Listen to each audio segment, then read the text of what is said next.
जय हिंद। आइए देखते हैं नेक्स्ट क्वेश्चन। Question number 15।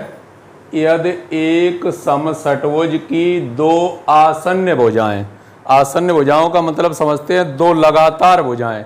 अभी चित्र बनाएंगे तब बता देंगे हम आपको, कहीं से भी दो लगातार भुजाएं ले सकते हैं कि जैसे अगर वो आयत बनाए तो एक लंबाई वाली भुजा ले ली, एक चौड़ाई वाली लगातार, ऐसे ही या ये वाली लगातार या ये वाली लगातार, इस तरीके से आसन्न भुजाओं से निरूपित सदिश वेक्टर ए और वेक्टर बी हों तो क्रम से अन्य भुजाओं से निरूपित सदिश क्या होंगे। क्रम से मतलब क्रम से चलना है, 1 2 3 4 5 6 सीरियल से चलना, क्रम से चलना है और उसे बताना है कि अन्य भुजाएं, दो भुजाएं उसने दी गई हैं। आप किन्हीं षट्भुज की किन्हीं दो भुजाओं को वेक्टर ए और वेक्टर बी मान सकते हैं, लेकिन वो किन्हीं दो भुजाओं में वो लगातार दो आसन्न भुजाएं होनी चाहिए। तो आसन्न भुजाएं होनी चाहिए। क्वेश्चन नंबर कौन सा है? 15। 15 में कहा गया समषट्भुज। तो एक चित्र बना लेते हैं समषट्भुज का पहले।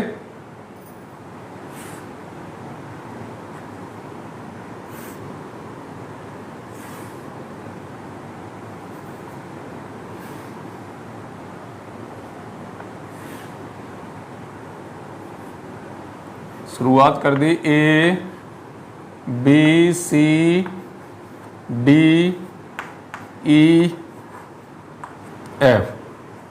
एक समषट्भुज जिसकी दो आसन्न भुजाओं से निरूपित सदस्य, दो आसन्न भुजाएं ले सकते हैं आप। एक भुजा ले ली ए बी बराबर ए और एक भुजा ले ली बी सी बराबर वेक्टर बी। मतलब कोई दो लगातार भुजाएं, चाहे ए बी और बी सी मान लिया आपने, चाहे बी सी और सी डी को मान लिया, चाहे सी डी और डी ई को मान लिया, या डी ई और ई एफ को मान लिया, या ई एफ और एफ ए को मान लिया, वेक्टर ए और वेक्टर बी।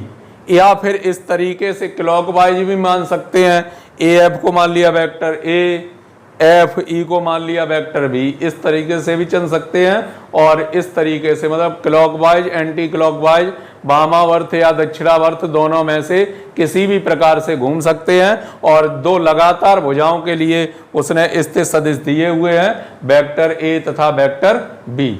ये दो स्थित सदिश दिए हुए हैं। अब देखते हैं इनसे निरूपित सदिश हैं तो अन्य क्रम से अन्य भुजाओं से निरूपित सदिश ज्ञात कीजिए। अब अन्य सदिश ज्ञात करने हैं, कहने का मतलब हमें मान सी डी का मान चाहिए, डी ई का मान चाहिए, ई एफ का मान चाहिए, एफ ए का मान चाहिए, सभी का मान चाहिए। जब सभी का मान चाहिए तो आप देख रहे हैं किन किन के मान आपके पास डायरेक्ट हैं। जो डी ई का मान है वो किसके बराबर होगा? बी ए के बराबर होगा। तो पहले एक और मान प्राप्त कर लीजिए, वो मान कौन सा है? C D.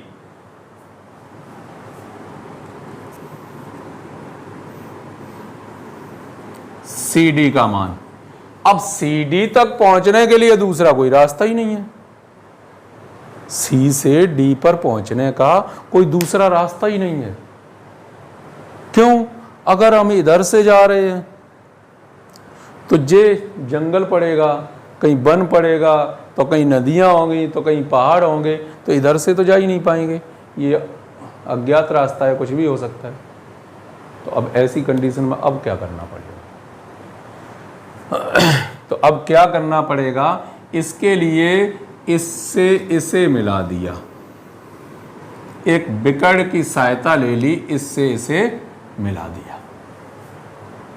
जब इससे इसे मिला दिया तो यहां पर सी डी का मान निकालने से पहले कह सकते हैं, क्या कह सकते हैं कि B C comma A D के अनुदिश है।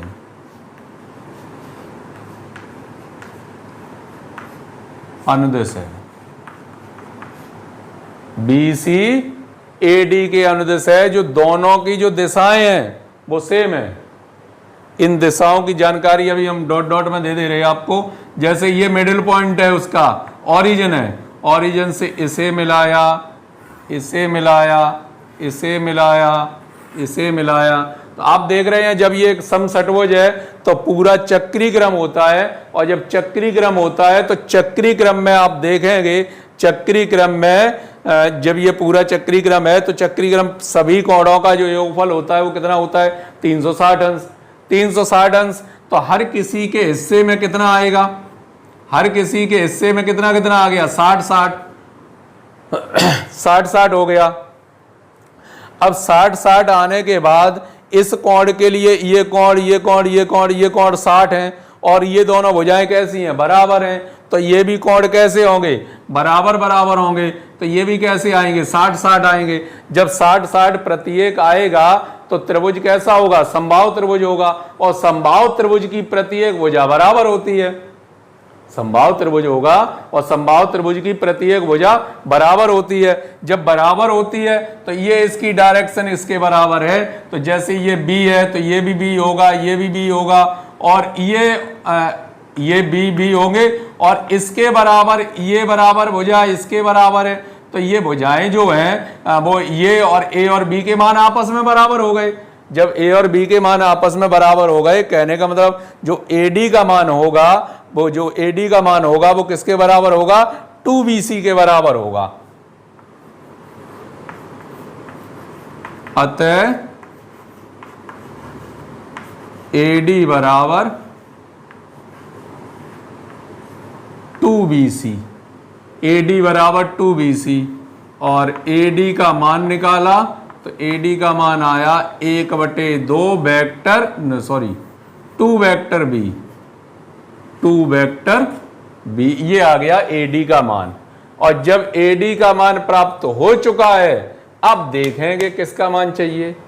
अब मान चाहिए सबसे पहले किसका, सीडी का मान निकालिए। सी से पहुंचना है डी पर, सी से डी पर पहुंचना है, तो सी से डी पर पहुंचने के लिए पहले आ गए सी से बी पर, फिर आ गए बी से ए पर, और फिर आ गए ए से डी पर, तो बस हो गया काम। सी बी डायरेक्शन चेंज है तो माइनस का वेक्टर बी होगा, बी ए डायरेक्शन चेंज है माइनस का वेक्टर ए होगा, और ए डी तो क्या होगा, 2 वेक्टर बी, तो बी से घट गए, यहां तो आ गया vector B minus vector A. ये आपको मान प्राप्त हो गया किसका, सीडी का, सीडी का प्राप्त हो गया। अब सीडी के बाद आगे बढ़ते हैं, आगे मान निकालें, किसका निकालेंगे, चलिए डीई का निकालते हैं, डीई, और जो डीई वो बराबर है, वो किसके बराबर है, बीए के बराबर है, और बीए का मान कितना होगा, माइनस के वेक्टर ए, इसका भी मान आपको प्राप्त हो गया, इसका मान प्राप्त हो गया, ईडी का मान सामने है उसके। अब आ गए ईएफ पर, ईएफ किसके बराबर होगा, ईएफ डायरेक्शन चेंज ना हो जाए, सी बी के बराबर होगा, सी बी, और सी बी किसके बराबर है, माइनस के वेक्टर बी के बराबर, तो ये भी मान एक प्राप्त हो गया। अब बचा कौन सा, ईएफ हो गया। अब बचा एफ ए, और एफ ए का जो मान है, एफ ए का जो मान है वो किसके बराबर है, डीसी के बराबर, डीसी, और डीसी को क्या लिख सकते हैं, माइनस वेक्टर सीडी, और माइनस चिन्ह कॉमन, और सीडी का मान सबसे पहले स्टार्टिंग में ही निकाला था, वो कितना निकल के आया था, vector B minus vector A, vector B minus vector A, minus चिन्ह आप गायब कर सकते हैं, चाहे तो माइनस चिन्ह गायब कर सकते हैं, तो क्या लिख सकते हैं, पॉजिटिव धन चिन्ह हो जाएगा, और क्या लिख सकते हैं, vector A minus vector B, और दैट इज योर आंसर। इस तरीके से इसके सभी अन्य जो भुजाएं थी वो क्रम से सभी आपको प्राप्त हो गई हैं। अब देखेंगे आप अगला क्वेश्चन।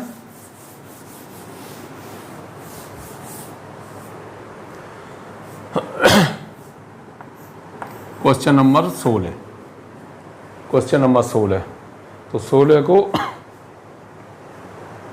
पढ़ लीजिए। ए बी सी डी ई एक पंचभुज है, सिद्ध कीजिए कि बलों A B A E B C D C E D और ए सी का परिणामी 3AC के बराबर होगा। तो यहाँ ऐसा तो कहा नहीं है कि सम पंचभुज है, सभी भुजाएं बराबर हैं। सभी भुजाएं बराबर नहीं हैं। आमने सामने की भुजाएं बराबर नहीं हैं। आमने सामने की दिशाएं समान नहीं हैं, कुछ भी हो सकती है। तो ऐसा तो कुछ नहीं कहा कि दिशाएं समान हैं, उनके परिमाण बराबर हैं, वो समपंचभुज है। जब समपंचभुज होगा तो प्रत्येक कोण भी क्लियर कर सकते थे कितने डिग्री का होगा, 108 डिग्री का होता है जब समपंचभुज होता है। तो वो दिया नहीं गया कुछ, पंचभुज बनाना है बस। 5 भुजाओं वाला कोई बना लीजिए पंचभुज। 2 भुजाएं हो गई, 4 भुजाएं हो गई और ये 5 भुजाएं हो गई। नामकरण कर दिया इनका, नामकरण ए बी सी डी ई।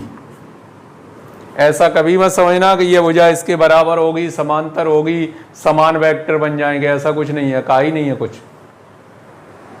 तो देखते हैं, एक पंचभुज है, सिद्ध कीजिए बलों ए बी, वेक्टर का निशान ए से बी की तरफ, ए से ई की तरफ, बी से सी की तरफ, डी से सी की तरफ, ई से डी की तरफ और ए सी को मिला दिया।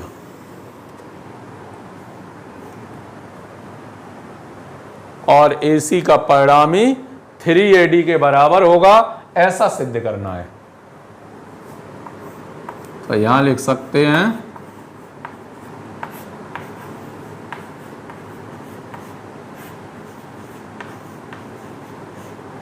सिद्ध करना है। तो सिद्ध क्या करना है, दिया गया है AB प्लस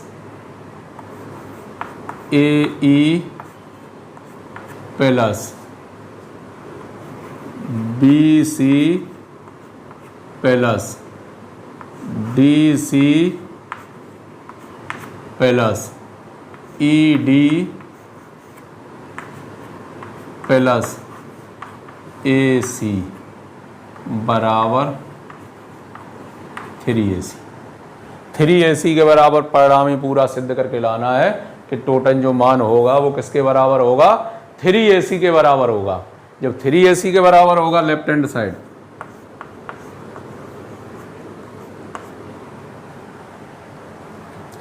साइड में लिखा है AB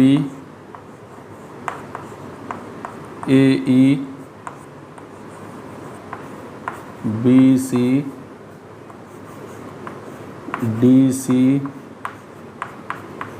ED और AC।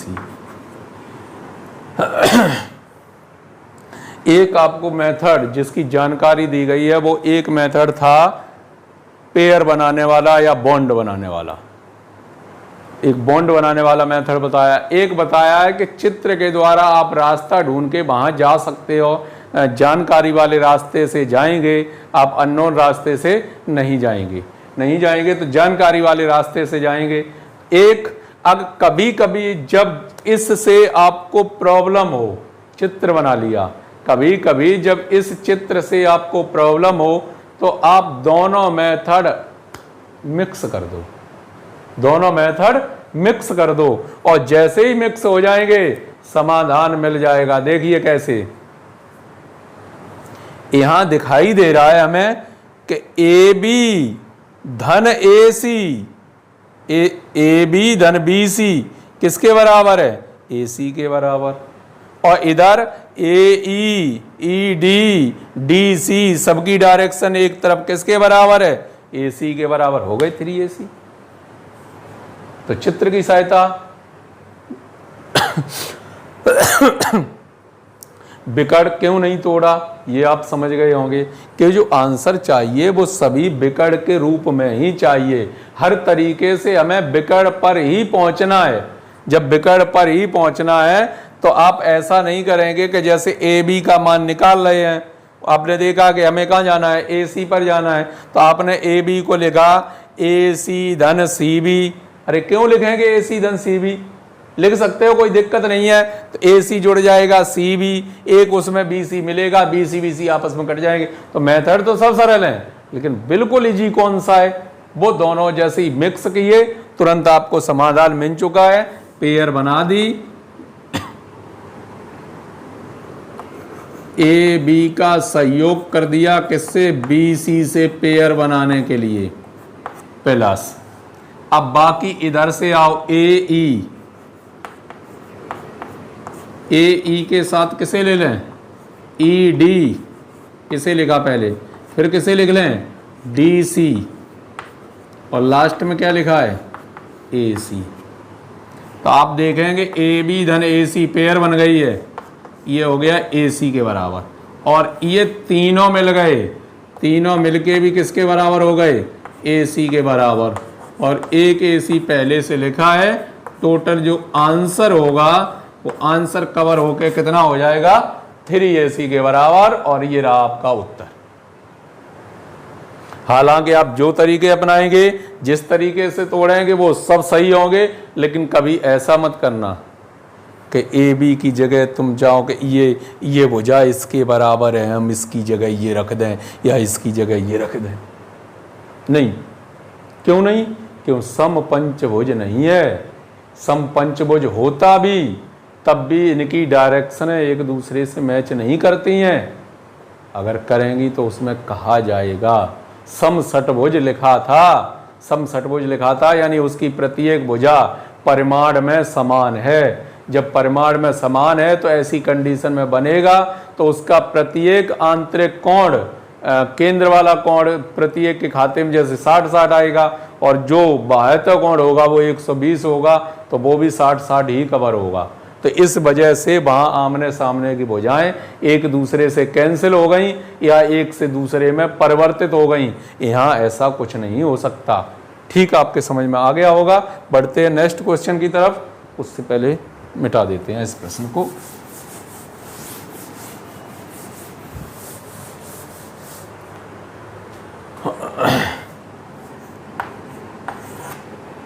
Question number 17, A B C D एक चतुर्भुज है, केवल चतुर्भुज है, न तो वो समांतर चतुर्भुज है, न वो आयत है, न वो वर्ग है, यानी आमने सामने की भुजाओं की तुलना किसी से नहीं कर सकते। जब किसी से नहीं कर सकते तो यहाँ पर देखेंगे एक की जगह दूसरा नहीं रखा जा सकता, दूसरे की जगह कोई तीसरा नहीं रखा जा सकता, डायरेक्शन चेंज करने की बात नहीं आ सकती, केवल ऐसे ही बदल सकते हो, रास्ते बदल सकते हो बस। तो चतुर्भुज है, बनाते हैं कोई चतुर्भुज ऐसा जिसका कुछ मैच ही नहीं किया जाए, ऐसा कर लेते हैं। चलिए, मैच नहीं होना चाहिए, ए बी सी डी। तो सिद्ध करो ए सी तथा बी डी इसके बिकड़ हैं। ए से सी को मिला दिया और बी से डी को मिला दिया। ए सी तथा बी डी इसके बिकड़ हैं, ठीक है। सिद्ध करो, सिद्ध ये करना है। अब सिद्ध करना है, प्रूव दैट क्या है,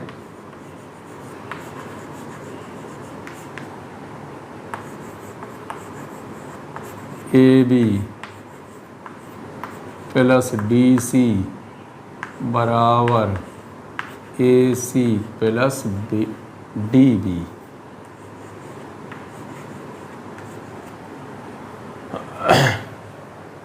हो तो वो किधर से भी जाएगा, लेकिन जो आपने सीखा है वो क्या सीखा है कि बिकड़ों को तोड़ के हल करते हैं। तो बिकड़ कहाँ है, राइट हैंड साइड में, राइट हैंड साइड में। तो राइट हैंड साइड ही ले लें, तो लेंगे उसकी right hand side A C plus T B. Left hand वाले टारगेट पर नजर रखना, आगे बढ़ाइए प्रश्न को। ए से सी पर पहुंचना है, तो ए से सी पर पहुंचने के लिए क्या करना होगा? A B plus B C, पहुंच गए, ए बी प्लस बी सी,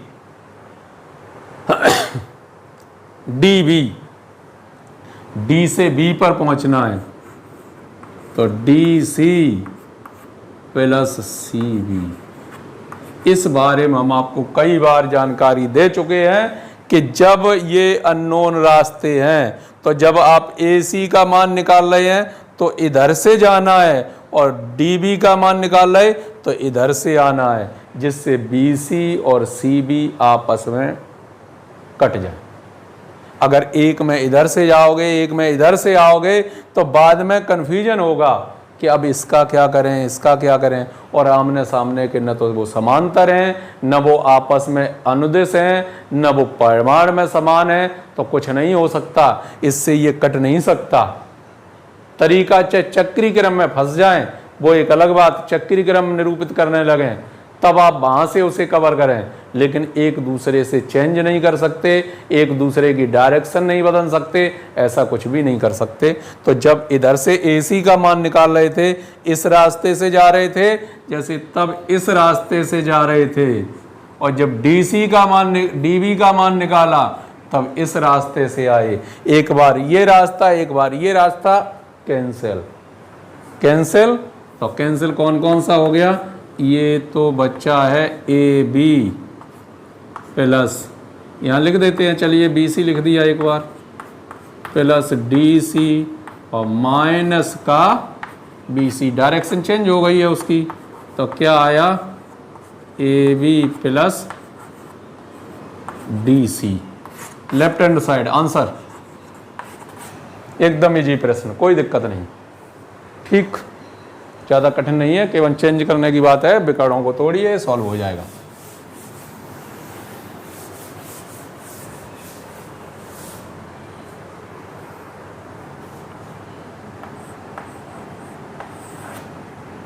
अठारहवां question,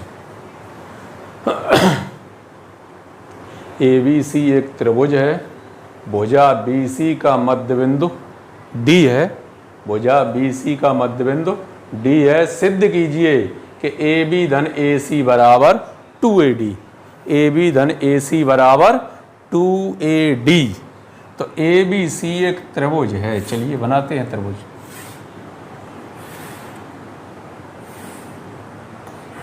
A B C D, और जो है वो क्या है? मध्य बिंदु। ये मध्य बिंदु है, जब मध्य बिंदु है तो प्रूव दैट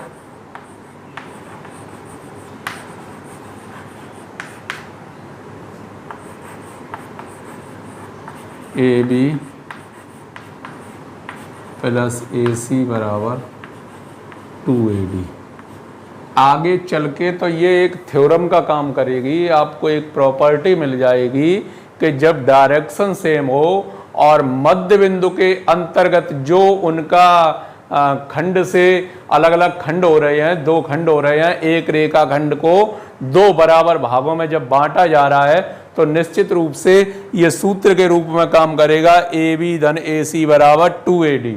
लेकिन फिलहाल इसे सॉल्व करते हैं, सॉल्व करते हैं तो हमें A से B पर पहुंचना है, और A से AB प्लस AC दिया गया है, AD के रास्ते से जाना है, जैसा कि अभी 2-3 प्रश्न सॉल्व भी किए थे। इस प्रकार से हमें किस रास्ते से जाना है? AD वाले रास्ते से जाना है। तो हम AB का मान निकालेंगे, AB को चेंज करेंगे, लेकिन रास्ता कौन सा पकड़ेंगे? AD वाला। तो AB प्लस AC, AB का मान क्या है? A से B पर जाना है, इस रास्ते से जाएंगे नहीं, हमें ये रास्ता चाहिए, तो AD धन DB।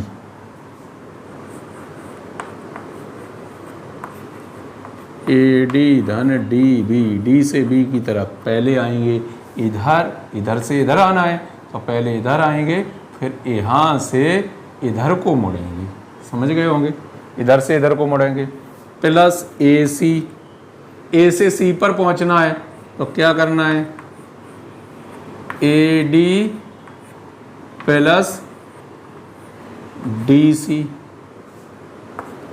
ए डी और ए डी तो हो गए 2AD,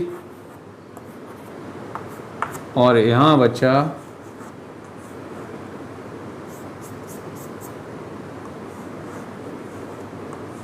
DB minus DB। D चूंकि इसका मध्य बिंदु है, जब D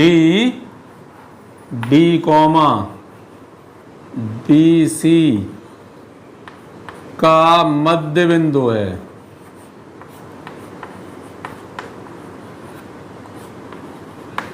मध्य बिंदु है, जब मध्य बिंदु है तो उसकी डायरेक्शन सेम होगी। डायरेक्शन सेम कैसी होगी कि BD का मान BD अगर है तो BD का मान किसके बराबर होगा, DC। डायरेक्शन एक तरफ, या तो उधर से इधर या इधर से उधर, एक तरफ। मतलब BD का मान देखा तो DC के बराबर, और अगर CD का मान देखा तो DB के बराबर। डायरेक्शन एक तरफ रहनी चाहिए, तभी वो बराबर हो सकते हैं किसी कंडीशन में। ठीक है, DB तो लिखा है, इसकी जगह आप जानते हैं क्या लिख सकते हैं, BD 2AD, और इसे माइनस का BD लिख दिया, ये प्लस का किसी एक की डायरेक्शन चेंज कर दो। समझ में आ गए होंगे, डायरेक्शन चेंज बहुत देर से कर रहे हैं राइट हैंड साइड, तो यही सिद्ध करना था। इस प्रकार से आप देख रहे होंगे कि यदि आप डायरेक्शन का जो दिशा दी गई है, दिशा का ठीक तरीके से अगर प्रयोग करते हैं तो उसमें कोई भी समस्या नहीं है, काफ़ी इजी प्रश्न है। इसी प्रकार यही एक ज़िंदगी का रूल भी है, अगर आप सही दिशा में काम करते हैं, सही दिशा में काम करते हैं, संगत असंगत, अगर असंगत की तरफ नहीं जाते हैं, खाना पीना आजकल तो बहुत ज़्यादा चल रहा है, ये खाना पीना कोई दिक्कत नहीं है, आप खाइए पिए सब कुछ, ये जो दिया गया है, जो विधि का विधान है वो है इसलिए, लेकिन एक गलत संगत में चले न जाएं। उसके लिए सफल, आपका सफल प्रयोग हो। आप डायरेक्शन, अगर आपको लगता है कि आज हमने कुछ गलत कर दिया, तो आज कुछ गलत कर दिया, ये तो अंतरात्मा के जवाब आता है कि आज हमने कुछ गलत कर दिया। तो जो गलत कर दिया आज कर दिया, कोई दिक्कत नहीं, उस पर आपने पश्चाताप किया और कल से उसको नहीं रिपीट करेंगे, बस यही सफलता की निशानी है। अगर गलती हो तो एक बार हो जाए, दूसरी बार अनजाने में हो जाए, लेकिन फिर उसके बाद गलती नहीं होनी चाहिए जिसे आप गलती समझते हैं कि हमारे अनुसार आत्मा जवाब दे रही है मेरी कि हमने अपने अनुसार ये चीज़ गलत कर दी, तो फिर वो भविष्य में उस चीज़ का आपको ध्यान रखना चाहिए कि ऐसा भविष्य में ना हो। तो आप निश्चित रूप से एक जो ये है, ये तो कुछ भी नहीं है, फिर असंभव से असंभव जो भी आपकी प्रॉब्लम होगी उसका सॉल्यूशन आपके पास निश्चित रूप से होगा, उसका सॉल्यूशन आपके पास निश्चित रूप से होगा। और इन प्रश्नों को आप समझ गए होंगे। इस प्रश्न को आगे, इसी प्रश्न को एक थ्योरम के रूप में हम प्रयोग करेंगे। थ्योरम के रूप में जब देखेंगे कि इस प्रकार से थ्योरम, इसके जैसे ही ये एक्सरसाइज एंड होगी वैसे ही इसे थ्योरम रूप दिया जाएगा। कोई रेखाखंड ए अनुपात बी के अनुपात में उसे विभाजित करता है या एम अनुपात एन के अनुपात में विभाजित करता है, तब उसका जो रेखाखंड ए डी है तो उसे कैसे निकालेंगे। मध्य बिंदु ये तो केवल जानते हैं, वो मध्य बिंदु के लिए ही जानते हैं, और बाकी जो जब थ्योरम प्राप्त होगी तो वो मध्य बिंदु के लिए भी काम करेगी और किसी भी स्थिति में काम करेगी। जैसे ये वाली रेखा अगर यहाँ मैच करती है आके यहाँ पर करती है और ये 1:3 का अनुपात है, तब भी आप उस प्रश्न को सॉल्व कर पाएंगे निश्चित रूप से। अगर यहाँ पर 1:3 या 2:3, 2:5 इस तरीके से भी अगर अनुपात बन के तैयार होता है, तब भी आप उस वेक्टर जो अननोन है, जो ज्ञात नहीं है, जिसे ज्ञात करना है, उस एडी वेक्टर का आप मान निकाल पाएंगे उस थ्योरम की सहायता से। तो फिलहाल इस प्रश्न को यहाँ तो इस तरीके से सॉल्व करना ही है। यहाँ अगर आप थ्योरम लगा देंगे तो फिर बचा ही क्या। अगर प्रश्न 1 नंबर का भी है और आपने थ्योरम लगा दी तो वो तो लगता ही है कि हाँ ये सही है। बस ट्रू फॉल्स के लिए तो यूज कर सकते हो कि थ्योरम के अनुसार ये क्लियर है। वैसे आपको इसी प्रकार से करना चाहिए, उनकी डायरेक्शन को ज्ञात करते हुए। मिलेंगे हम आपसे फिर नेक्स्ट वीडियो में, तब तक के लिए जय हिंद।